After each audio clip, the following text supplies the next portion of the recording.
1-star reviews. The Invisible Man. Was The Invisible Man that bad?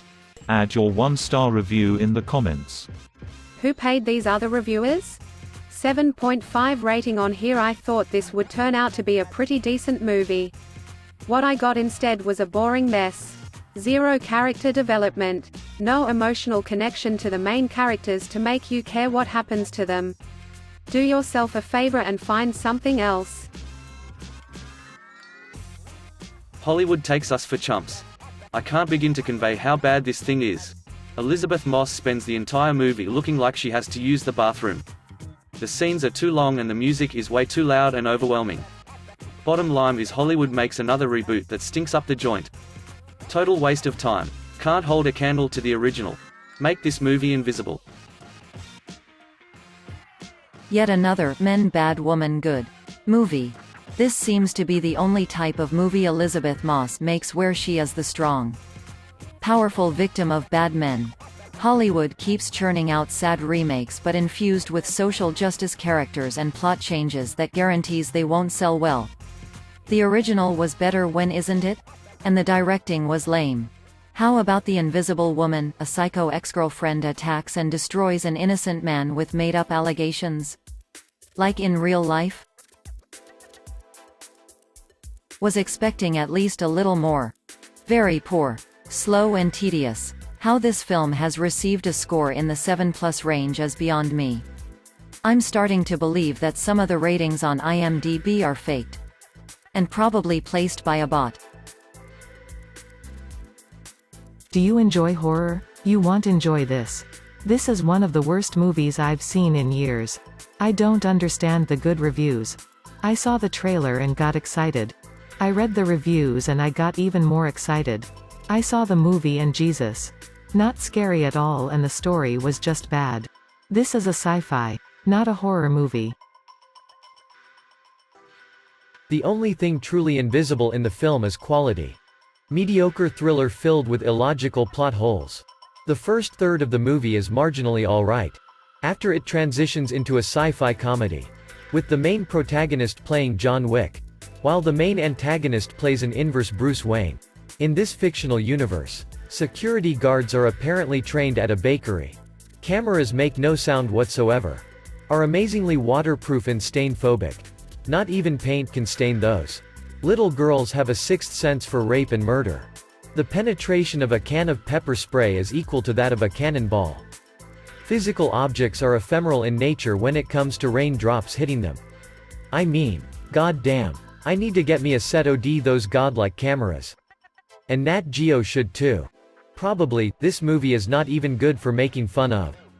If you wish to watch a dumb movie with your friends and have a good time, go watch As Above So Below. Joke. Read the reviews here before heading to the movie. Walked out after 30 minutes. I mean seriously. Moss in the lead role? No explanation who are the characters Moss went to live with. She is as expressive as Mona Lisa. How can this movie be so highly rated here? I feel cheated with my hard-earned money. Don't waste your money. Rent Hollow Man instead. Slow start. Slow middle. Slow ending. Even the attempt at throwing in a twist couldn't help this movie. I haven't been that bored watching a movie in super long time. What a trash. I mean, last one was bad, but this just simplistic Explo B movie inflated for 2 hours long. And wow, what a script. So they say this rubber BDSM sweet grunt ability to super strength or what? And no, fembots, you can't mark this as a spoiler. Because sweet was in trailer and not super strength, not a real twist. But Cheat Choosers was. Boring slow rhythm movie. This is the worst movie that I have seen in a long time. Don't waste time and money watching that boring nonsense movie. Yet another 120 minutes which could have been 10. It is a deep mystery for me how this movie reached a score of 7.4. The idea might be interesting.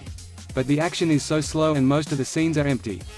In the very few moments that something is actually happening, it is all theatrical and expected. The whole movie represents a series of unfortunate decisions.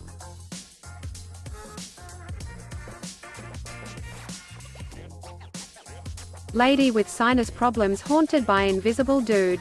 Well, to start off, the movie ain't about the invisible man. It's about a woman with a bad sinus infection who is hallucinating through most of the movie. A couple of scenes doesn't make it for me. They took the name of a cool movie and ruined it. The actress would be great for a cold medicine commercial, but for a horror, sci-fi movie. Absolutely awful. I think she starred in another terrible TV series that I turned off within 20 minutes due to politically corrected brainwashing theme. Hollywood, wake up already, please. We want some new content with actual content. Rehashing old themes with bad rewriting ain't cutting it. My rendition of this movie would have starred Selma Hayek. Yes, the invisible guy would have actually wanted to stalk her minus the post-nasal drip look. She would have kicked him at the end before invisible guy played by Antonio Banderas gets arrested by the badass cop Dwayne Johnson. Wow, already wanna see this version. What a load of rubbish. Well, that was a heap of crap pile of poo. I am a big fan of quality horror thriller, but this was bad. Angry that I had to sit through it. Victim: white girl on birth control, evil white guy, gentle black guy equals lol Hollywood 2020. If you're gonna make another anti-white male fantasy, at least make it interesting. This was boring from the first scene until the last one I watched, which was about 10 minutes in. Boring. Draggy. UN entertaining. First of all, I pity the main actor. He's the main actor, but his screen time is less than 10 min throughout the entire movie. Even the sidekick Sydney has more screen time. Movie is low budget. Actor is invisible, a lot of scenes that doesn't make sense. Like actress conveniently finds a pail of paint to splash onto the actor, and please. The actress is not even pretty. Why the actor so persistent in having her? Reason why I use the term actor and actress. Cause I clearly don't remember their names and can't be bothered to. It's a lousy movie. Spoilt my childhood story. It's horrible. Seriously, her in this movie. It really is just more trying to say men are bad, women are good. It's about 125 minutes too long. Nothing to see here. Disjointed and a horrible storyline. Save yourself the trouble and watch Shrek. Worst movie I've seen in years. Predictable as hell. Simplistic plot. Main actress that can't act. Some of the worst dialogue I've seen on the big screen. Forced. Awkward. Artificial. Slow, dull, and bad acting. If we could find something in the main character to care about, we might be able to overlook how incredibly slow and boring this film is. Save your money. It finally starts something after one dull hour.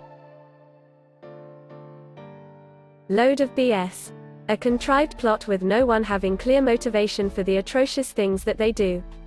And no logical explanation given to a number of things that happens in this film. A BS plot to please the teens and tweens and the pre-teens. Shocking. Lee stupid.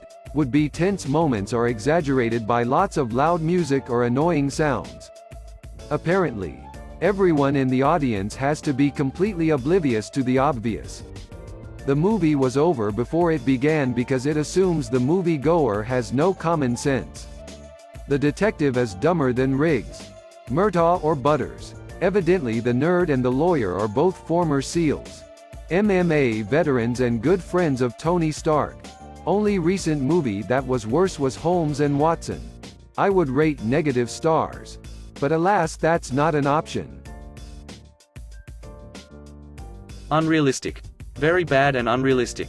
The girl who was so afraid of the abuser that she couldn't speak or move or breathe in his presence in the beginning.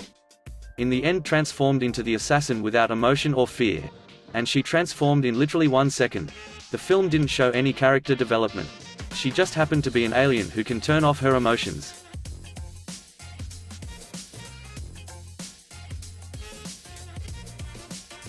They ruined this one, too. It's lefty man hating propaganda. This has nothing to do with the Invisible Man. It's a Lifetime made-for-TV movie about an abused woman. It's the worst Kool-Aid haired white man hating women are the victims propaganda you're ever going to see. It looks like it was paid for by a grant from UC Berkeley. I lasted for 15 minutes before I got my money back and left. They ruined a story about a dude who's invisible. That's absolutely incredible. Put me to sleep. Oh my god, this was boring. Can't believe there are people going around saying how scary and entertaining this movie is. I fell asleep while watching it, and even though I missed a big chunk of it, I'm pretty sure if I cared to I could guess how the movie unfolds. It is that predictable. If you want to watch a good Invisible Man movie, then go see the original 1933 version. Bad acting, awful movie. The main actress role was pretty bad. Her actuation not convincing. Mistake after mistake. So many gestures in her face make her work looking pretty fake and not convincing.